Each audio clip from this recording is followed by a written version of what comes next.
ایک مرتبہ میں نے جنگ اخبار میں کالم لکھا کرتا تھا، تو اس میں نے غیبت کے اوپر ایک مضمون لکھا، غیبت کی برائی پر، اور قرآن کریم نے جو اس کے احکام بیان فرمائے ہیں اور نبی کریم سرورت عالم صلی اللہ علیہ وسلم نے جو اس کے اوپر وعیدیں بیان فرمائی ہیں اس کا ذکر کیا، اور یہ کہ ہماری مجلسیں بہت کثرت سے غیبت کا شکار رہتی ہیں، اس سے اپنے آپ کو بچانا چاہیے۔ تو ایک صاحب کا میرے پاس خط آیا، وہ پروفیسر صاحب تھے کسی یونیورسٹی کے اندر، ان کا خط آیا کہ آپ نے جو کالم لکھا ہے کہ غیبت اتنی بری چیز ہے اور اس سے اپنے آپ کو بچانا چاہیے، اور اس کی جو آپ نے حقیقت بیان کی ہے، تو اگر اس کے اوپر ہم عمل کرنے لگ جائیں تو ہماری زندگی کا سارا مزہ ہی جاتا رہا،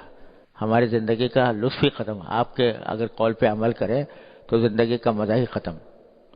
اس واسطے کہ ہم لوگ بیٹھتے ہیں مجلسوں کے اندر اور وہاں پر ذرا خوش طبعی کی باتیں ہوتی ہیں، کسی کا ذکر آ جاتا ہے تو اس کے بارے میں کوئی فقرہ کس دیا، کوئی اس کی برائی بیان کر دی، کوئی اس کے اوپر طنز کر دیا، اسی سے ہماری مجلس کی گرمی ہے، اسی سے ہمارے مجلس کا مزہ ہے، لطف ہے۔ تو کیا ہمارا دین جو ہے ہمیں بالکل ہی مقید کر دیتا ہے کہ یہ کوئی مزہ بھی نہ لو اور کوئی لطف بھی نہ اٹھاؤ اور یہ فقرے کسنے کی بات بھی نہ کرو اور بالکل ہی بس خاموش بیٹھے رہو؟ تو یہ تو بہت بڑی تنگی ہے جو آپ نے اپنے مضمون میں لوگوں کو اس کی طرف دعوت دی ہے۔ تو بیچارے نے یہ مجھے بہت درد مندی سے خط لکھا کہ یہ آپ نے ایک ایسا سلسلہ شروع کر دیا ہے کہ اس کی وجہ سے اگر لوگ اس پر عمل کریں گے تو زندگی کا مزہ ہی جاتا رہے گا۔ تو میں نے ان کو خیر جواب لکھا، میں نے کہا کہ بھائی یہ جن لوگوں کی برائی بیان کرنے سے آپ کو لطف آ رہا ہے، اگر کوئی آپ کی کرے، آپ کے پیٹھ پیچھے اس کی مجلس اپنی گرم کرے، آپ کی برائی بیان کر کے، آپ کے اوپر طنز کر کے، آپ کا مذاق اڑا کر، آپ کے اوپر فقرے کس کر، تو ذرا دل پر ہاتھ رکھ کے بتائیے کہ آپ کو کیا ملے گا، کیا ہوگا؟ کیا آپ یہ کہیں گے کہ ہاں بھائی تو اپنے زندگی میں لطف پیدا کر، اور اپنی زندگی میں لطف پیدا کرنے کے لیے میرا مذاق بھی اڑا اور مجھ پر طنز بھی کر، مجھ پر فقرے بھی کس، اور جو جتنی برائی میری چاہے بیان کر؟ تو آدمی در حقیقت یہ غیبت میں یہ بات بھول جاتا ہے کہ جو کام جو سلوک میں دوسرے کے ساتھ کر رہا ہوں، اگر دوسرا میرے ساتھ کرے گا تو مجھ پر کیا گزرے گی۔ تو اللہ تبارک و تعالی اپنے رحمت سے ہماری فہم درست فرمائے۔ نبی کریم سرورت عالم صلی اللہ علیہ وسلم کا ارشاد ہے کہ احب لاخیک ما تحب لنفسک واکرہ لاخیک ما تکرہ لنفسک۔ اپنے لیے بھی، اپنے بھائی کے لیے بھی وہی بات پسند کرو جو اپنے لیے پسند کرتے ہو، اور دوسرے کے لیے بھی وہ بات ناپسند کرو جو تمہیں اپنے لیے ناپسند ہے۔ ہم نے دوہرے معیار بنا رکھے ہیں، اپنے لیے کچھ اور دوسرے کے لیے کچھ اور، اس کی وجہ سے ساری خرابیاں ہیں۔ اگر آدمی ہر جگہ جب کسی شخص کے ساتھ کوئی سلوک کر رہا ہے تو اس کو اس کی جگہ اپنے آپ کو بٹھا کر پھر دیکھے کہ اگر میں جو سلوک اس کے ساتھ کرنے جا رہا ہوں کوئی دوسرا میرے ساتھ یہ کرتا تو میرے اوپر کیا گزرتی۔ یہ اگر آدمی سوچنے لگے تو بہت سی خرابیوں کو سد باب ہو جائے۔ لیکن ہم نے دوہرے معیار بنائے ہوئے ہیں، اپنے لیے کچھ اور ہے، دوسرے کے لیے کچھ اور ہے۔ ایک حدیث میں رسول کریم صلی اللہ علیہ وسلم کا یہ عجیب عمل منقول ہے کہ ایک صاحب آئے اور حضور اقدس نبی کریم صلی اللہ علیہ وسلم سے عرض کیا کہ یا رسول اللہ، اور تو دین کی ساری باتیں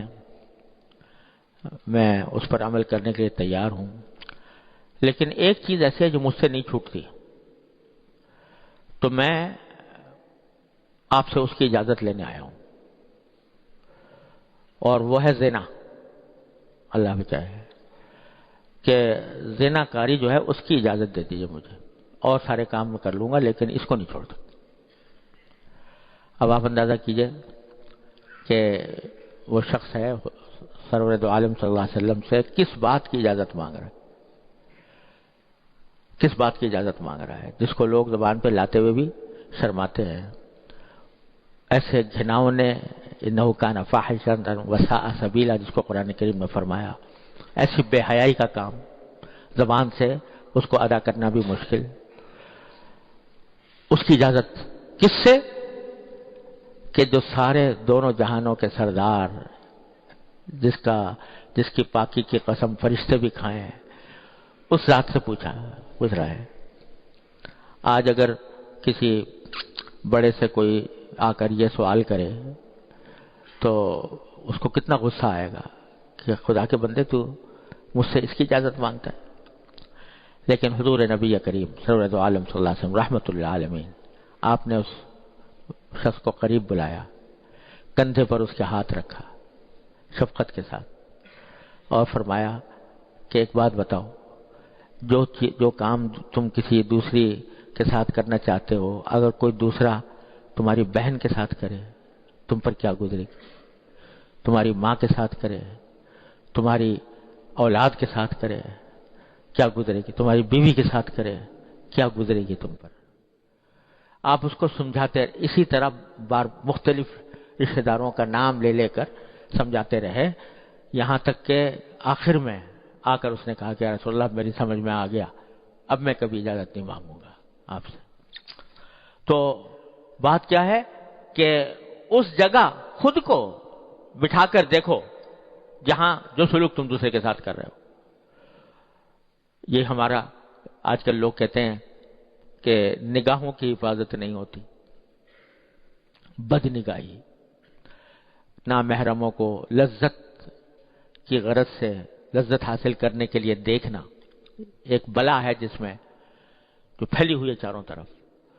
اس کے بارے میں لوگ بکثرت کہتے رہتے ہیں، لکھتے رہتے ہیں، ہم سے چھوٹتی نہیں، یہ بلا ہم سے چھوٹتی نہیں۔ آنکھیں کا دھوکہ کہیں نہ کہیں ہمیں خیانت میں مبتلا کر دیتی ہیں۔ لیکن آدمی اگر اس بات کو سوچے جو حضور سرورت عالم صلی اللہ علیہ وسلم نے ارشاد فرمائی تھی کہ جب تم کسی نامحرم کو لذت لینے کے لیے بری نگاہ سے دیکھ رہے ہو، اگر کوئی دوسرا تمہاری بیوی کو دیکھے، تمہاری ماں کو دیکھے، تمہاری بہن کو دیکھے، تمہاری اور کسی رشتہ دار کو دیکھے، تم پر کیا گزرے گی؟ کیا یہ کہو گے کہ بھئی اس کے بغیر تو زندگی بیکار ہے، اس میں زندگی کا مزہ ہی ختم ہو گیا، لطف ہی جاتا رہا؟ ارے اگر تمہیں اپنا لطف لینے کے لیے دوسروں کی عزت پر ڈاکہ ڈالے بغیر تمہارے مزہ نہیں آتا، تو دوسروں کو بھی تمہاری عزت پر ڈاکہ ڈالنے کا حق ہونا چاہیے، لیکن اس کو تو تم گوارا کرتے نہیں اور دوسروں کی عزت پر ڈاکہ ڈالتے ہو اپنی آنکھوں سے۔ تو یہ ہے دو عمل، یہ ہے دوہرا معیار۔ آدمی اسی بات کو اگر سوچے تو بہت بڑے